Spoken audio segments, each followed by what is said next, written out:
Assalamualaikum warahmatullahi wabarakatuh. Wahai sobat santri milenial yang semoga berbahagia dimanapun berada. Insyaallah di pertemuan video perdana ini kita akan mencoba membedah tentang satu kitab tipis yang hanya berisi sekitar 30-an bait ya. Nadom atau ya bait atau syair di mana ke-30 bait itu berbicara mengenai akhlak, menuntut ilmu dan beberapa motivasi dalam belajar dan merantau salah satunya. Jadi kitab ini sering diajarkan di surau, di pondok pesantren, di desa-desa, di mana memang kitab ini adalah kitab yang diperuntukkan buat anak-anak ya. Kitab yang diperuntukkan buat anak-anak, dan biasanya anak-anak yang masih belia, nah, mungkin kelas 1-2 SD, maka ini cocok sekali buat mereka karena memang tipis dan mengandung banyak sekali pelajaran-pelajaran hidup. Mari kita mulai. Bismillahirrahmanirrahim. Dimulai dari 2 bait pertama. Ala la tanalul ilma illa bisitatin sa'umbika an majmu'iha bi bayani tukain wa hirsin wastibarin wa bulghatin wa irsyadi ustadin wa tuli zamani. Kalau orang-orang yang belajar di desa biasanya dibaca sama bahasa Jawanya setelah bait yang Arab. Ala la tanalul ilma illa bisitatin sa'umbika an majmu'iha bi bayani. Ilingo tak hasil ilmu angin 6 perkara bakal tak critakake kumpule kanthi pertelo. Dukain wa hirsin wastibarin wa bulghatin wa irsyadi ustadin wa tuli zamani. Rupane limpat lobo sobar ana saune lan pitulungi guru lan sing suwe mangsane. Ini 2 bait tetapi mengandung pengertian yang luar biasa terkait orang yang pengen mencari ilmu ya. Dalam bahasa Indonesia artinya adalah ingatlah, ala ingatlah la tanalul ilma, kalian tidak akan mendapatkan ilmu illa bisitatin, kecuali dengan 6 syarat. Sa'umbika, kami akan menceritakan, menyebutkan an majmu'iha bi bayani, dengan jelas di dalam kumpulan bait yang setelahnya. Apa itu? Dukain, cerdas atau berakal sehat, wahirsun semangat, wastibarin ada biaya, wabulghatin dan wastibarin sabar, wabulghatin dan ada biaya, wa irsyadi ustadin dan petunjuk guru, watuli zamani dan zaman yang lama. Jadi kalau kita rinci, orang bisa berhasil dalam menuntut ilmu itu kalau dia memenuhi 6 syarat atau dia punya 6 bekal. Maka ketika dia punya 6 bekal itu dia akan lebih mudah dalam mendapatkan ilmu. Yang pertama adalah cerdas. Yang dimaksud cerdas di sini bukan kemudian IQ-nya harus jenius seperti Einstein, tidak. Tapi yang penting bagi dia adalah bisa menerima pelajaran itu dengan baik. Bisa menerima pelajaran itu dengan baik. Artinya ketika orang itu misalkan ya, katakanlah, mohon maaf, naudzubillah min dzalik ya, misalkan idiot, dia tidak bisa menerima pelajaran dengan baik, maka dia tidak termasuk dalam kategori dukain. Tetapi kalaupun IQ-nya dia di bawah rata-rata misalkan, atau ya memang tidak terlalu pintar-pintar sekali ya, tetapi kemudian dia rajin, maka dia selama dia masih bisa menerima ilmu itu, maka dia akan bisa mengikuti pelajaran dan dia bisa mendapatkan ilmu itu. Seperti pedang yang ketika diasah terus-menerus, walaupun tadinya itu tidak tajam, maka dia akan menjadi tajam. Itu pedang, apalagi kalau otak manusia, dia bisa selalu diasah sehingga menjadi semakin pintar dan cerdas. Kemudian yang kedua adalah semangat hirsin, semangat rasa ingin tahu yang tinggi. Kalau kita melihat ya di dalam metode ilmiah itu, salah satu sikap ilmuwan yang harus ada adalah punya rasa ingin tahu yang tinggi. Kenapa? Dengan itu maka dia akan selalu mencari, dia akan selalu semangat dalam mencari ilmu. Kalau dia tidak punya semangat rasa ingin tahu yang tinggi, maka kecenderungannya orang itu akan malas.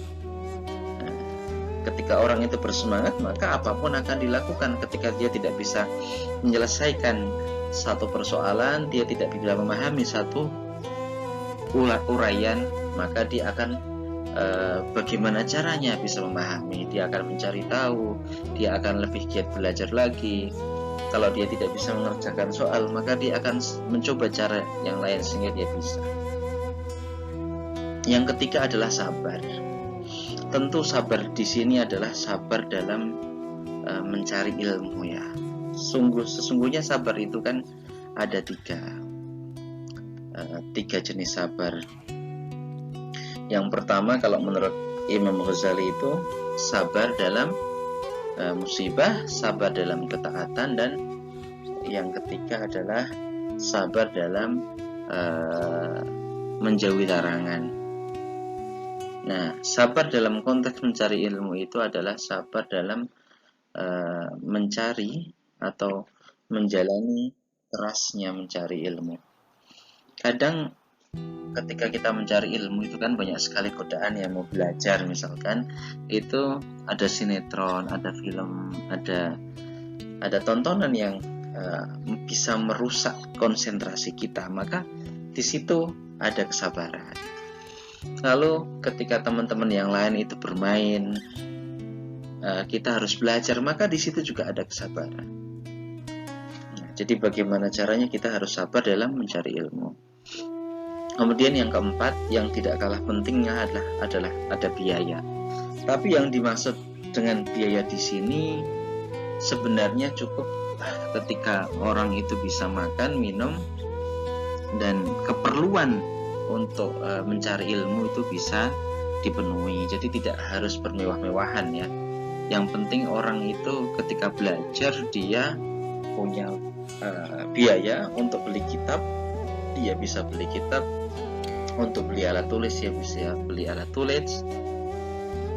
Meskipun dia harus bekerja, misalkan nyambi gitu, ya tidak masalah. Yang jelas ada sebagian biaya yang bisa dia keluarkan untuk bisa mendapatkan fasilitas untuk mencari ilmu. Yang kelima adalah petunjuk guru. Ini sangat penting sekali. Kenapa? Karena guru itu adalah seseorang yang mampu membimbing kita agar ketika kita memahami ilmu itu, ilmu yang kita pahami itu adalah pemahaman yang benar.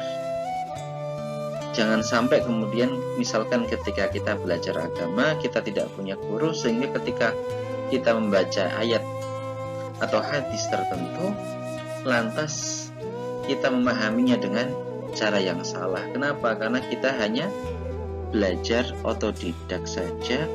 Kita membaca ayat dan hadis langsung lalu kita tafsirkan sesuai dengan akal kita sendiri. Nah, guru itu mencegah hal-hal yang seperti itu. Dan makanya ada sebagian orang yang memberikan nasihat, pepatah, tolabul ilmi bila ustadin fa ustadul syaitonun. mencari ilmu dengan tanpa guru, maka gurunya adalah setan. Meskipun sebenarnya ya kita sebenarnya bisa belajar otodidak. Dalam beberapa case bisa, asal ketika kita belajar otodidak paling tidak sudah ada pondasi dasar yang itu diajarkan oleh guru, dan gurunya tidak sembarangan, yaitu seharusnya adalah guru yang bersanad, punya sanad sampai ke ulama-ulama zaman dahulu, akhirnya sampai ke Rasulullah.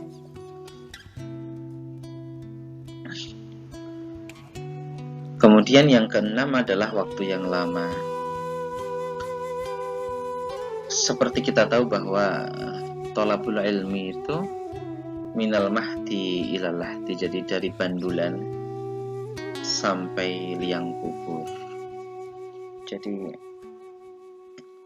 tidak hanya 5 tahun, 10 tahun, tapi di sepanjang hayat kita, maka kita perlu untuk mencari ilmu. Kenapa? Karena ya ilmu itu berkembang terus-menerus, masa berkembang terus-menerus, persoalan yang akan dihadapi itu juga semakin kompleks, maka kita harus selalu mencari ilmu.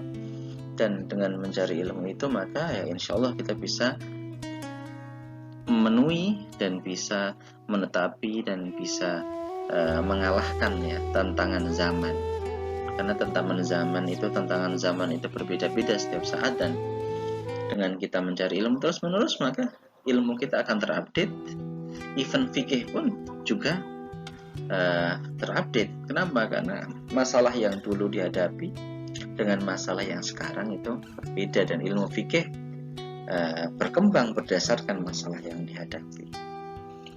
Nah, ini waktu yang lama. Jadi jangan sampai kemudian kita mengira bahwa kita hanya belajar dan jangan sampai kita mengira bahwa waktu belajar kita itu sudah habis, atau kita tidak lagi dalam masa belajar. Padahal sebaliknya, kita harus selalu belajar sampai kemudian liang lahat itu dimasuki. Jadi 6 hal yang harus kita persiapkan untuk bekal mencari ilmu. Kita asah otak kita agar cerdas, kita perlu memupuk semangat, setelah itu sabar, berusaha untuk dapat biaya, bisa dengan beasiswa dan yang lainnya, tentu dengan petunjuk guru dan waktu yang lama. Semoga yang sedikit ini bermanfaat, dan insya Allah kita akan sambung lagi dengan bait-bait ala selanjutnya.